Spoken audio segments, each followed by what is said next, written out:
EA Interviews, episode 78. Inspiration, transformation, success stories, and the imperfect action round. 7 days a week.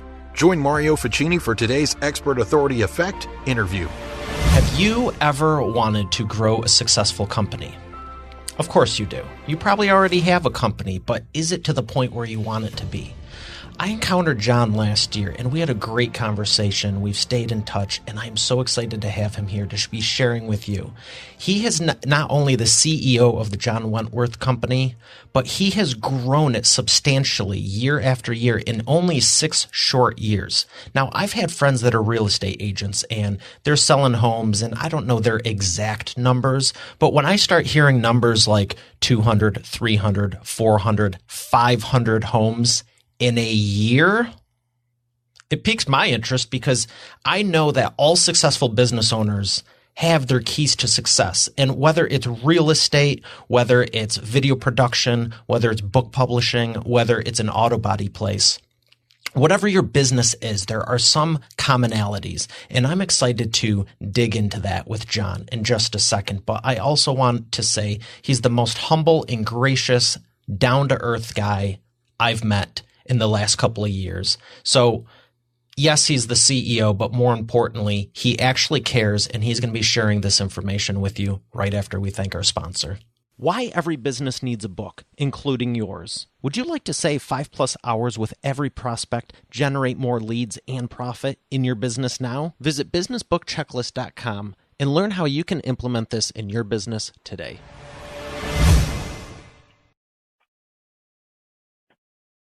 I'm doing great, Mario, brother, man. Thank you. Here for he is, ladies and gentlemen, rock. Mr. John Wentworth. John, how are you doing today?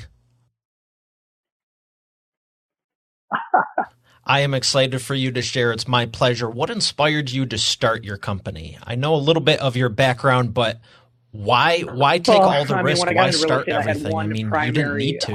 What inspired you to want to do so? And that was to eat. I had just left another industry where I was training standardbred racehorses. I loved that. I was passionate about it. I did well in it, but I ended up living in Canada, and I moved back home. And I had no education. I did not want to go work for just kind of a norm job, if you will. And so we started flipping houses, and then moved into real estate. And from that moment forward, my job was to eat. I didn't have any money, and I was 35 years old and trying to figure things out. You know what? I'm kind of goofy. Like, I eat for taste. What's your favorite thing to eat? What kind of food do you So in the morning, into? I literally eat 4 or 5 eggs every single morning. And my wife says, "How in the hell can you eat that?" And I said, "Well, I'm not eating it for taste. I'm just eating it for fuel. It's just what I do." But growing up, my dad, who raised me, if we were having chicken for dinner, we had chicken for dinner. There were no sides. It was just a chicken. And if you liked it, well, then you had chicken again the next day.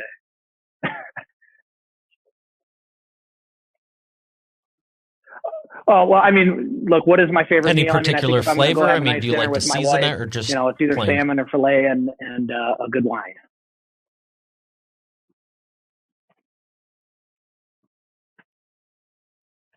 I like that. So you got started because you wanted to eat. So tell me about the first couple of years. You obviously got past that. What was the first couple of years like when you were at that point? How did you get to the point where the market that wasn't a concern tanked. so much anymore? As I mentioned, I went from horses to flipping houses, and then the market went stagnant, and so we couldn't sell the homes that we were trying to flip.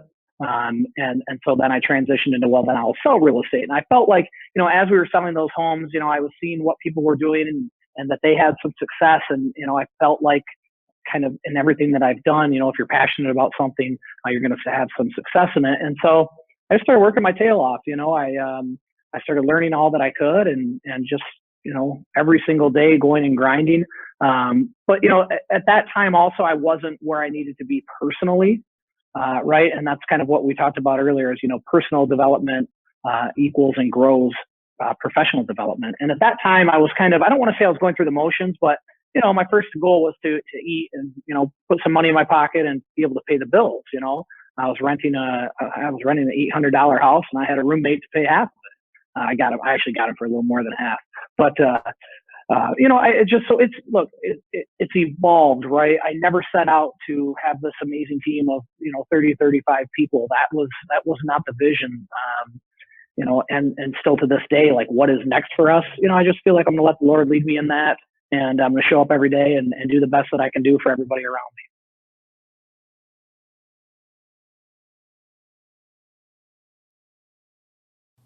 Well, that's what I find so great about you, because so many people they only attach a dollar amount to it. And while I take my own clients through a profitability matrix, and yes, you need revenue goals and profitability goals and all that, for sure, it's not always just about that. I mean, what are you doing beyond that? So let's dig deeper to what you're saying about the personal development side of things, because I'm sure you could rattle off here, here's a strategy on how to grow from 0 agents to 5 or 5 to 10, but I know there's an underlying current that most might not know about. What would you say is the most important aspect of what you've done over the last 6 years to go from where you've I was asked this question in the past and I wasn't sure, but it's very clear now, and it was adding people. Adding people with the intent of helping people, right? Not just, hey, if we add more people, the company makes more money, because it's really not the case, actually. So really being intentful in, bringing people aboard that I can positively, and not just me, right? That the culture that we've created here can have a positive impact on somebody's life. And we see that. We see people join our team, and in 1 year, you see personal growth that you feel like, wow, this person has gained 5-10 years of knowledge, because there's so much collaborative knowledge inside of our floor that, it really does. It helps shape people. And for me, I'm in constant, I'm no perfect person by any means, and I'm okay with that, right? I think it's important that people know who they are, and I think it's important that people know who they aren't. Because I think what I'm always in search of is being content and being fulfilled. And you said it. I mean, money won't bring you those things. It gives you some great choices, right? I mean, don't get me wrong. It's something to strive for. My wife and I are going to a mastermind in Calgary tomorrow. And because, we've had some success, we get to then go into Banff and stay up in the castle in Banff. But again, it didn't start with that vision in mind.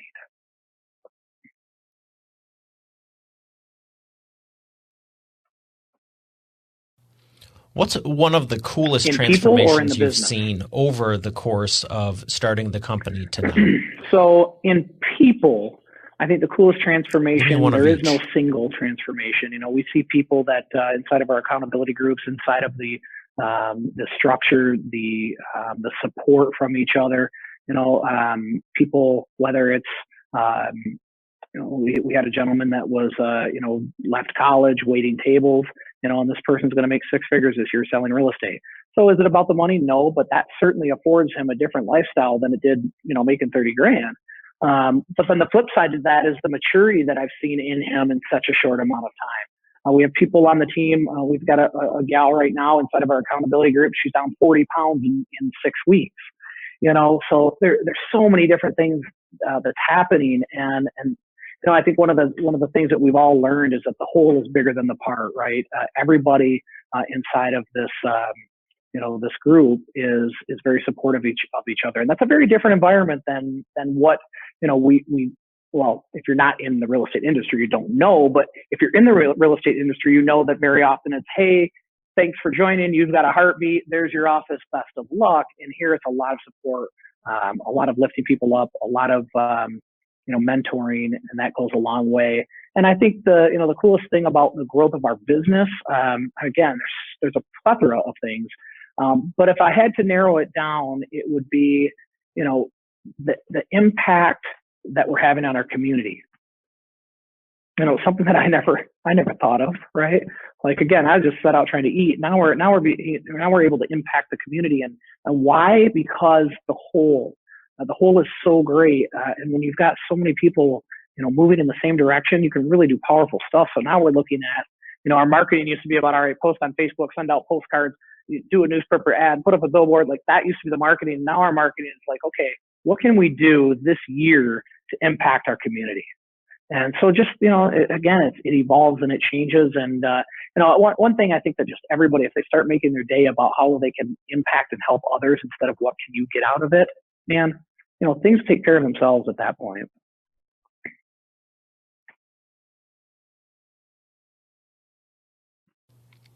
I would have to agree. Yeah. So many people get stressed out over nothing, and it's like, let go, let God, and everything's going to work out. Do what you can control.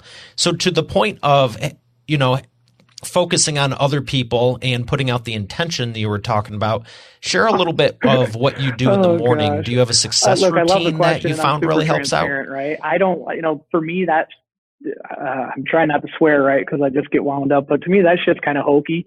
And I know some people need it, right? So I don't want to say, hey, don't do it or it's bad.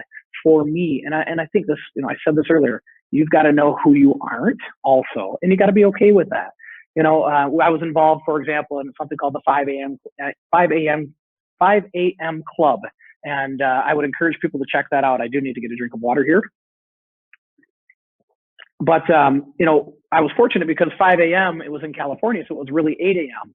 And it just wasn't my thing, right? I'm jumping on every day and I just wasn't jiving with it. And so I checked out and I kind of felt bad for that. I still chime in, I've been fortunate enough, the guy that runs that, Srivatsa, who's a mentor of mine and a friend of mine, I've been on the show maybe 4 times. It's a 5-minute thing in the morning. So would that be one of those things that, someone might tune into to kind of get dialed in the morning? Look, I wake up and I go.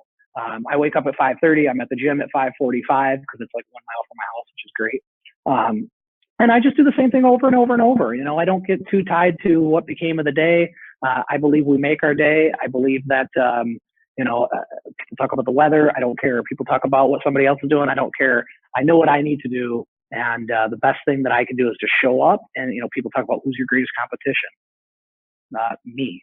Right. And I think that if people take that stance more of, it's about what I'm going to do today instead of what everybody else is doing, well, one, it's going to propel you forward, but 2, it takes a lot of weight off your shoulders. I think people clutter their mind with so much stuff that is out of their control that, I think that takes away from their happiness.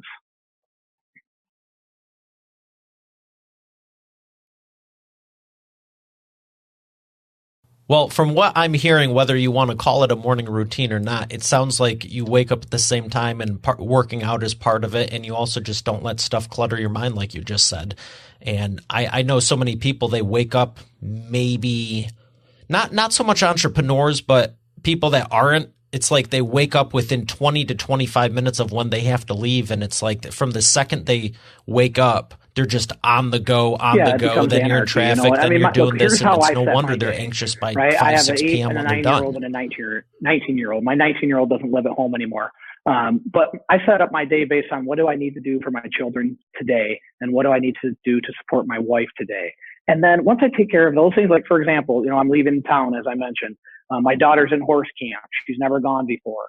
I'm not loving the fact that I'm going to be gone Wednesday, Thursday, Friday, and I'm going to miss her show on Friday. I'm okay with it. I'm not in love with it. So my commitment this week was, I'm packing an entire week into 2 days, but one thing's for sure is I'm going to drop her off at horse camp in the morning. I'm going to pick her up in the afternoon. Right. And so as long as I meet those things and I keep a smile on my wife's face, then, everything else is going to be okay. I'm not looking to change the world. I'm certainly not looking to change it today. I want to have an impact, but I don't need to change it.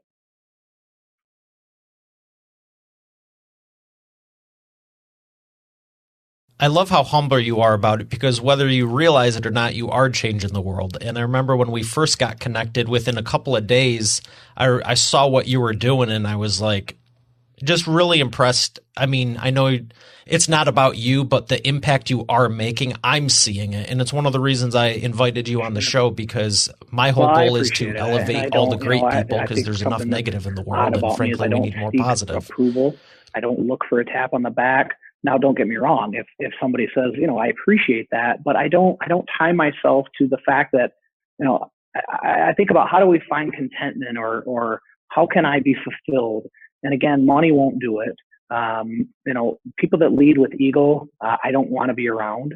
So when we look at people that we're going to bring on our team, we're looking for people that don't lead with ego, that are humble, hungry, and honest, and understand that we're all going to make mistakes. Fine, we're human. Okay, there's nothing wrong with that, but you have to own it, right? And then you have to do what you can to fix it. And the only way you can do that is to reflect on yourself. And look, I appreciate that. I really do, because, I got to sometimes put myself on a billboard.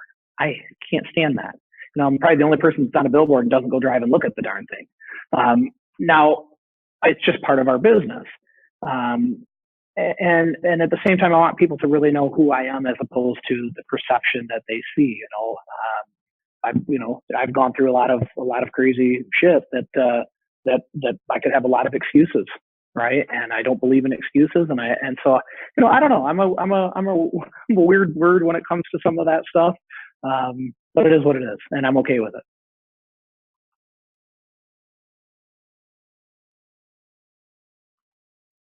Well, I think you've done a good job marketing and branding not just your company, but yourself. And you've been using live streams to do a lot of that. And I've caught I'm going to go live of them. How has live streaming helped your business? Now, I've been going live for, honestly, like 3 years.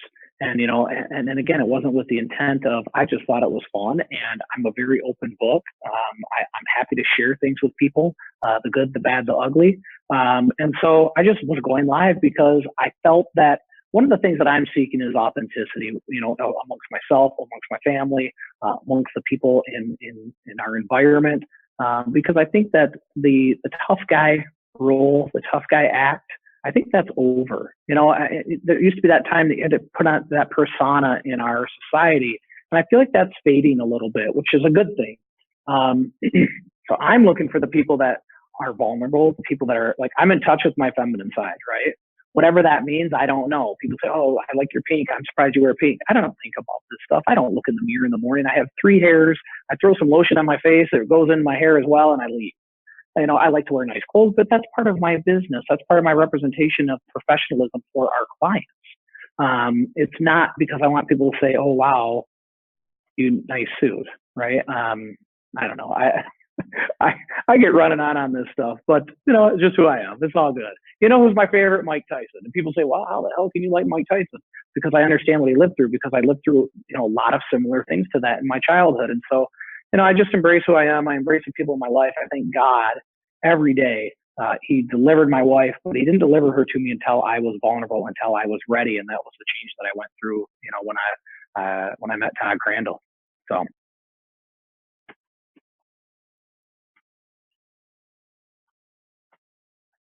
Mm-hmm. Well, I appreciate you for sharing that, and I can relate because I've always liked fashion, but I also like function. Just because it looks good doesn't mean you should get it. I personally think it has to have a point also, not just it's pretty. Exactly. However, I can't stand bland either. It's fun. Like I wear suits with a pair of tennis shoes, right? I wear this pair of shoes all the time. And I don't know, I'm not thinking about what people think. I don't care. It's just, I like it. It's fun. And I'm on my feet all darn day. So it's better to wear tennis shoes than some of the other alternatives.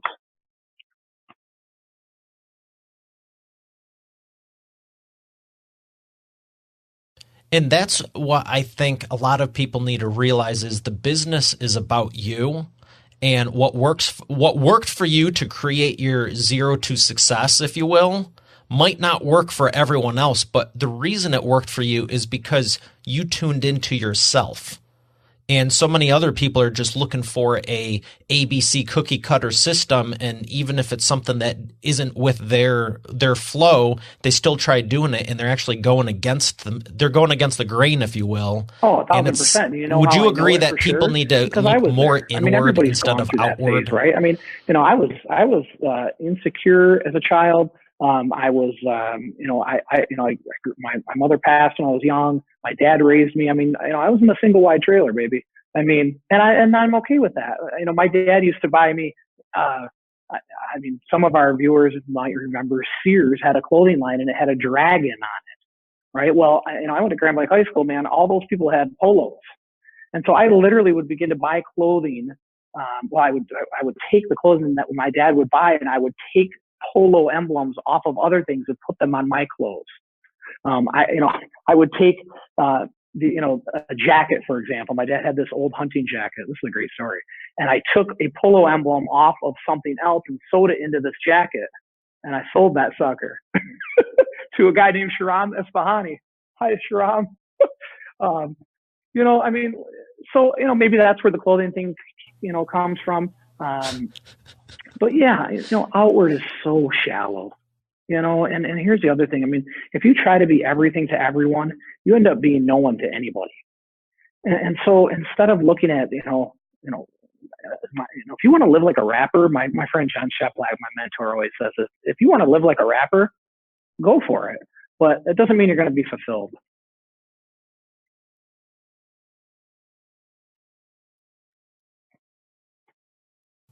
I agree. I agree 100%. And I can relate to your story also. I've always liked fashion. And when I was doing modeling and photography, I was around it all the time. I've always thought about having my own clothing line, but I never did it in high school. I'll tell you what I did do in high school. You want to talk about profitability? Do you remember Blockbuster? So I loved movies, hence video. And I always wanted to make movies. I love acting and all that stuff. But I would always, every Christmas, every birthday, everything, I'd get those Blockbuster gift cards. And the common sense side of me, the function, would go, well, you can rent the movie for $350 or $450, whatever it was, for 24 hours. Or if you look over to the little bin when you walk in the store, they always had $5, $6, $7, $8, $9, $10 VHS. That might be dating me a little bit, but they had the movie. You could buy the movie and keep it. And I was like, who would rent it when you can, who would want to rent it when you can buy it? So not only did I use the gift money to get the cards, to buy it, to keep it, and watch all those with my friends, later on, when I transitioned to DVDs, I sold all those movies for more than I paid for them. So it was like zero on inventory, 100% profit, and then I rolled that over into a PS2 and DVDs, and you just need an idea. So for anyone listening, if your kids aren't doing great in school, because a lot of people have reached out to me recently going, my kids are doing this, that, I go, you might have someone that's really smart. They're just bored in school like I was, and I could show grade cards, postcards. Postcards. I never saw one either. Gift card, whatever that thing's called, the report card. There we go. Got one right. So would you say that academics, where do you think academics plays a role in entrepreneurial spirit, ability, companies? College is stupid and this is stupid, because it draws attention. I do feel like, too often, look, I love gym class. Other than that, I did not want any part of school. And so, I barely graduated high school. It wasn't whether I was smart or not. It's just like you said, I was extremely bored with it, right? I'm high pace. I need to go, go, go, go, go. And so school was just, it was a lullaby. I couldn't stand it. I had some amazing teachers, right? I made some great friends, but where does it fit into entrepreneur? Excuse me, I need more water. Into being an entrepreneur, I don't know. I think it's different for everybody. I know another thing that I've learned, in my business is I don't need to have the answer for everything. I need to surround myself with other people that are smarter than me, right? I think for me, understanding where am I good and where am I weak, and instead of trying to be better at where I'm weak, just focus on what my strengths are. Luckily enough for me, it's people, and it's, and that relates into selling. But when it comes to organization of paperwork, and so that's kind of how we've built this business, I think, differently, is that I've recognized that the personality trait that is good in the field with people and selling is probably the same person that does not have good paperwork skills. It does not have a lot of the things that are clerical type things. And so, all of our agents are free of having to do those tasks. We have people in place to handle, the ordering this and the title work and the pictures, and all of the things are in place to support that agent so that they can go out and serve more people. And that's made a big difference. So where does it land? I don't think the beautiful thing about this in real estate is there's zero stock answer for anything you can ask me, because there's so many different balls in the air.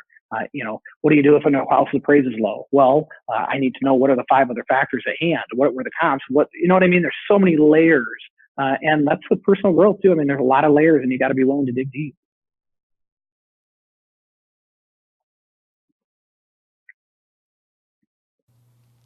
that is a great answer, and I don't want stock answers. I want the real answer. I want that authenticity. So thank you for sharing it.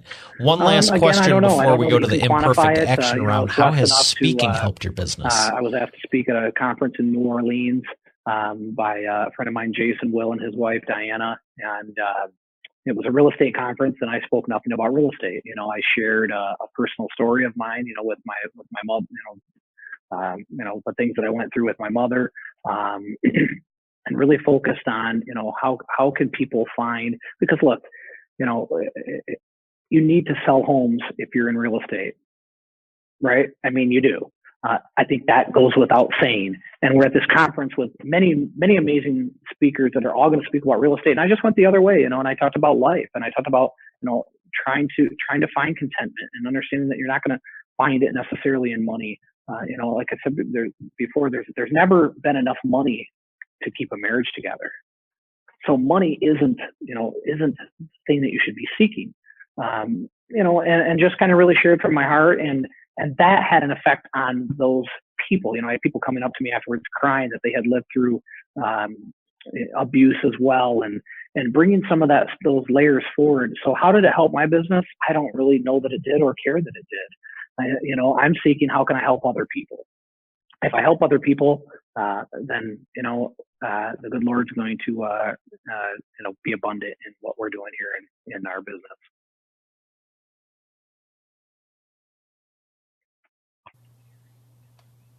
It sounds like you were able to reach more people and impact them in a way you couldn't do with a brochure or just a letter or something. I hate to say big deal, but like that wasn't why I was there. I was there to deliver my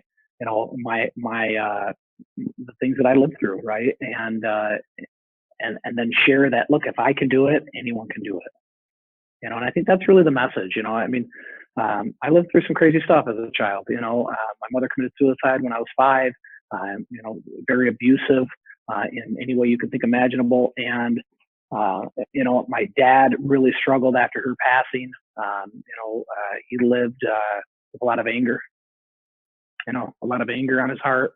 And I was able to, I never had a relationship with the Lord. And when that occurred 6 years ago, that changed my life. That was the piece where, okay, yeah, I'm doing good. I'm kicking butt. Okay, cool.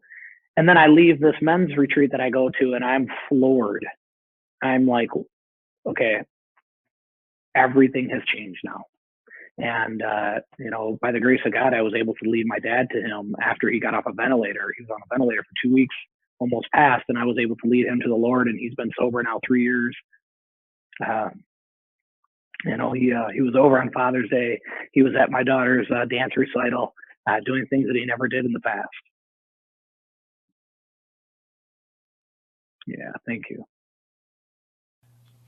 Yeah, it's a game changer, man. I'm really happy to hear that. People try to find it in themselves, and I'm really happy to hear that. I don't stand up on a Bible and preach, or I'm not a perfect Christian by any means, but I will tell you, I've got a foundation with the Lord that sustains me.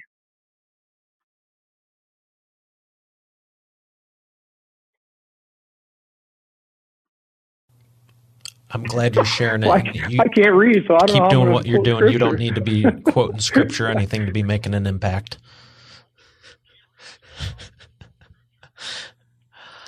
All right. Well, we're going to go to the imperfect action round, and we're going to come back with the rapid fire 60-second questions. 5+ hours with every prospect, generate more leads and profit in your business now? Visit businessbookchecklist.com and learn how you can implement this in your business today. And we are back with the imperfect action round. John, are you ready to take imperfect action? I do that every day, brother, so let's go. This is my favorite part of the show because it's for entrepreneurs, and we do take imperfect action every day. So 60 seconds or... people get too attached to perfection, man. Just take action. I love that. I agree. Imperfect action. Question 1, 60 seconds or less. What's the fastest path to the cash? There isn't one, brother. The lottery. You don't think there's any way other than the lottery in business? The fastest path to cash? Yeah. If someone was starting out right now. In our business, in real estate, or just in general? In business. I don't know, start an app. Build an app. I do have a great idea. I need somebody to reach out, an investor. I've got a great idea to save a lot of lives. Ooh, okay. Invent something. Okay. Inventing is a lot of fun. Innovating. Sure. Love it. Number 2, what is the biggest problem you see your prospects making, and what's the fastest way they can fix it? The biggest problem that I see my prospects, meaning the consumer? Yes, the people you're serving. Well, yeah. So I think, boy, that's like we need 6,000 seconds for that, only because they're not educated enough. And I think the biggest thing I see right now in the marketplace is that because the market is strong, people feel like they can just put whatever price they want on something that's going to sell. And so we're actually seeing a lot of homes sitting, as great as it is, if it's priced right, and obviously if it's tied to a great marketing program, right, like we have, then you're selling for top dollar, you're doing it in a timely manner. And then as great as the market is, you can still overprice. And so I'm seeing overpricing right now. I mean, there's 16 homes for sale right now on Lake Fenton. There's 15 on Lobdell. And of those say 15/16, 10 plus have been in the market for over 100 days. Let me ask you this. I'm going to throw this in. How long should someone expect the home to be on the market? Because it sounds to me like 100 days is quite a long time. Well, for sure. And it's a great question. And again, like I said earlier, there's no stock answer, because I think that would depend on, what is the price point of that home and where is it located, right? I mean, if it's $2 million in Genesee County, that's going to take a little bit longer. If it's $250,000 anywhere, it better be sold in 15 days, or you're overpriced and or undermarketed. And I always say, like, in this market, anybody can sell a house that's worth $200,000 that's listed for $199. But without a strategy, without marketing, is that home going to sell for $195 or $192? Or the way we do it, it's going to sell for $215. So there is a strategy to what we're doing when we're bringing homes to the market. That is very intriguing. Shameless plug, I would say. Didn't mean to be, but. No, it's an honest to God answer, because I have friends that sold their house in 10 days and other ones it was 6-8 months, and it's like, what are you doing? Well, here's the other thing, though. I just watched this. Somebody underpriced a home, which we price them aggressively sometimes, but we protect the seller in that, right? We have, again, this strategy, which I won't go into too much, but, if you're pricing aggressively and you take the first offer that comes along and high five your realtor, well, you've left money on the table. So we do have a strategy in place to make sure that doesn't happen, which I think is super, super, super important. I like that you said the one that anyone can sell a $200,000 home for $199, but you sell it for $215. Well, that's the goal. We're certainly going to try to do that. And that's the reality. And look, there's a lot of new real estate agents in the marketplace because it's easy, right? And I was new once. So, it's nothing that's, I would support them any way I could here. But I know that in the natural environment of real estate, so often people are brought in, they've got a heartbeat. You drive down the road and you see in front of a real estate office now hiring agents. Like, we don't hire just on anybody, and we don't hire just based on production. We hire based on people.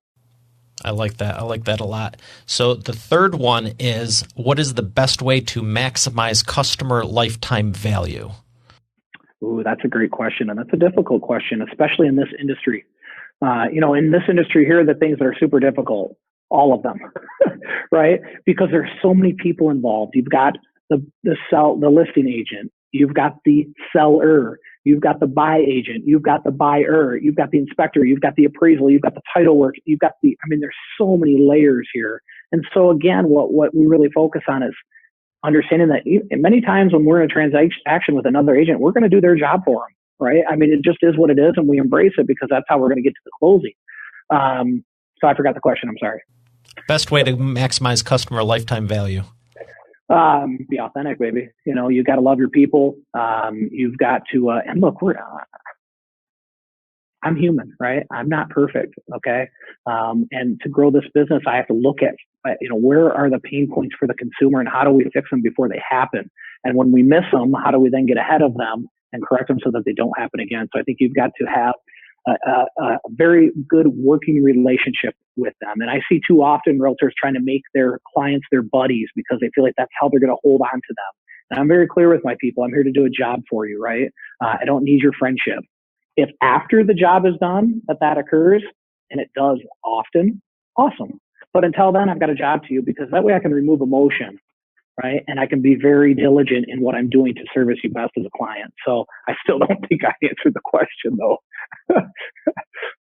It sounds like stay focused on the results you're promising them and don't turn it into a party till after the fact. Yeah, amen. It's not about you, it's about them. And I think that's the main thing, making it about them and making sure that they're communicated with super well. And I think that goes back to, look, in our team, there's a lot of support. So the customer is going to come in contact with more than just me because guess what? I can't be everywhere all the time. So we have the support staff in place to handle the things that they need to handle, right? I don't need to be the one that puts the sign in the yard. I don't need to be the one that orders your title work or your photographs, when we have a professional come out and do the photos. So we have somebody in place to handle those so that I can be available when we're, marketing, when we're negotiating a deal, when we're getting past an inspection or dealing with an appraisal issue to get you to closing. So, just be very intentful with your communication with your people. Over communicate. Great answer. All right. What book has made the biggest impact in your life? I've always said, because I do these podcasts, right? Where I'm the host, if you will. And I'm like, I suck at this. I'd just be better if somebody asked me the questions. So that's another great question. Here are the 3 books I've read in my life. Okay. And these are the only books I've ever finished in my life. Old Yeller. Okay. I think I was in 6th grade, 7th grade. Care and Training of the Trotter and Pacer. And that sucker's like this. Say that name again. Care and Training of the Trotter and Pacer. Cool. So when I was getting into racing horses, I had no background. I had never touched a horse. Within 10 years, I was one of the leading drivers and trainers in North America because I was so passionate about it. And I think that's what people miss, man. If you're passionate about something, you'll do anything to get there, right? So I read this I read this great big book, and I mean, it's literally this big. So that was the 2nd book that I've read in my life. The 3rd book is, I don't even know the name of it, $1 Million Real Estate Agent or something along those lines. And this is now when I'm getting into real estate, right? And I had no mentorship, and I certainly didn't have any of the support or leads or anything like we offer here to our agents. So I read this book, and I just took a ton of those tactics. I've been really big always on, when I got into training horses, I worked for 4, 5, 6 different people. I took all the good that they did, I applied it, and then went on my own and threw out all the bad. Same thing in real estate. I looked at all of these things, applied common sense, and just took action. And I think that, it goes back to what we said earlier. You got to take action. You got to be willing to fail, because that's when you find gold, really. Where I failed is where I can improve the most. So Old Yeller is your final answer? Old Yeller. I'm teasing a little bit. That you made some good points, but there's a 4th one you didn't mention that you may have not read all of it. I don't know too many people who have read all of it, but what is it? The Bible? Yeah, Scripture. Yeah, I can't, man. Look, when my dad, after my dad got out of the hospital, he lived at our house, and the lady said to me, well, we're going to release your dad in a couple of days. I said, okay, where's he going? And they said, we don't know. I thought they're going to he was in the hospital a month. So he ends up moving in our house. And I read Proverbs to him every day. 1, 2, 3, 4, 5, all the way through, and we'd start again. And, when I first started doing that, he was spiteful. He was mad. He was angry. He didn't want to hear it.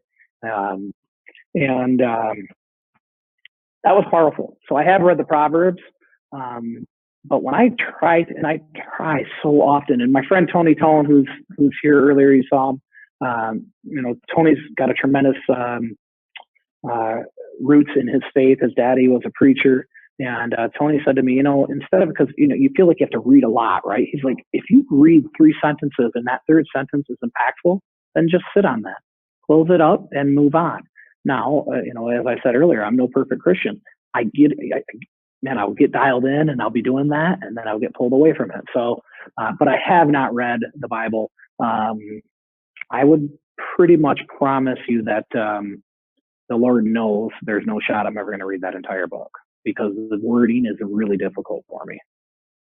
That's okay, because God doesn't call the equipped, he equips the called. Amen. Amen. And he's equipped me every day in my natural surrounding. And it's just, I can't sell, but I can't spell, but I can sell. That's awesome. That would pays a lot better. That reminds me of one of my favorite authors, Robert Kiyosaki, and I'll never forget, I was reading one of his books, and he was talking about getting interviewed, and someone's like, I've always wanted to write a book, but there's all these spelling mistakes and grammar, and he's like, it says best-selling, not best written. Amen. And I do want to write a book someday, which is going to be interesting, because I don't spell well, and my attention span is not great. And I think, I've started a ton of books. But I get a couple chapters in and I just can't read them. Mike Tyson has a book out that, he wrote a long time ago, obviously, and I got real deep into that.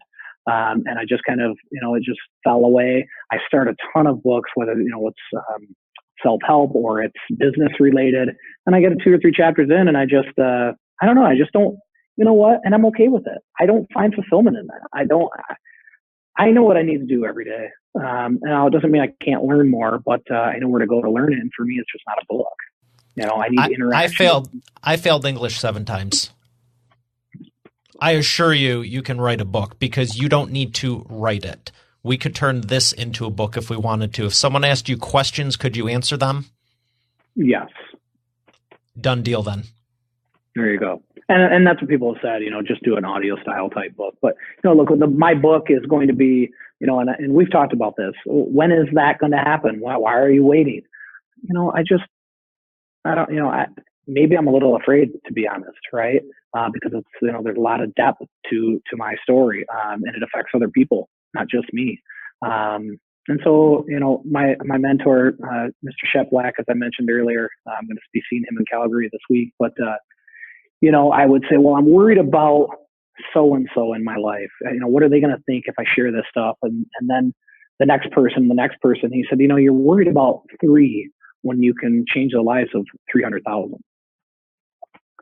And as pretty as that sounds, and as impactful as it was in the moment, I'm still scared. So what if you just change? I agree 100%, but what if you just changed the names or didn't use the real ones or made characters? Yeah, I hear you. It's just not who I am, right? If I'm going to do something, and here's the thing, and I think this is what's helped our business. It's what helped me when I was in horses. If I'm going to do something, I'm going to do the shit right. I'm going to do it better than I could possibly, as we're getting ready. Is that right? Well, it doesn't have to be perfect. Yeah, it does, right? Because you get one shot at stuff, in our marketing. Well, are we going to put a half page or a full page? Well, I'm going to take the time to even do a page, and we're doing the whole darn thing, right? And so being very deliberate. Yeah, you can't half-ass stuff. You've got to be willing to go all in on something, and especially if you want the result, that you're looking for. That's and our consumer, our customer, that's the value prop. They deserve that. Now, I don't love the word deserve, right? Because I don't deserve anything. I want to earn everything that I get. But if I'm servicing somebody and they're paying me to do that, then they do deserve that. And they deserve everything that I can possibly do to bring the best result for them. See, that's the mentality that more people have. I'm so glad you're able to share it. Where can people find you to learn more? Well, I don't know. I'm on Facebook all day, every day, so that'd be a good place to start. So John Wentworth on Facebook, and our website is johnwentworthgroup.com. But who cares about that? That's real estate more related. It's there. Everybody knows. And you know what? I'm here. If I can support anybody in their path or their career, then that's what I'm called to do. Well, John, it's been an absolute pleasure. I'm glad we were able to do this. You absolutely nailed it. Well, thank you so much. I appreciate it. I appreciate you having me on. It's been awesome just kind of watching you grow this. And so, hey, I'm proud to be a part of it. Well, thank you very much. Well, Expert Authority World, we got another great episode here. We look forward to seeing you tomorrow. Have a great day. God bless. God bless you guys. Why every business needs a book, including yours. Would you like to save 5+ hours with every prospect, generate more leads and profit in your business now? Visit businessbookchecklist.com and learn how you can implement this in your business today. Hey, thanks for listening to today's episode. I hope you got a lot out of it. I know I sure did. If you haven't done so already, I invite you to subscribe to the show. And also be sure to check out eainterviews.com for complete show notes, the full interview video experience, links to the resources we mentioned, and more. Have a blessed day, and I'll see you tomorrow.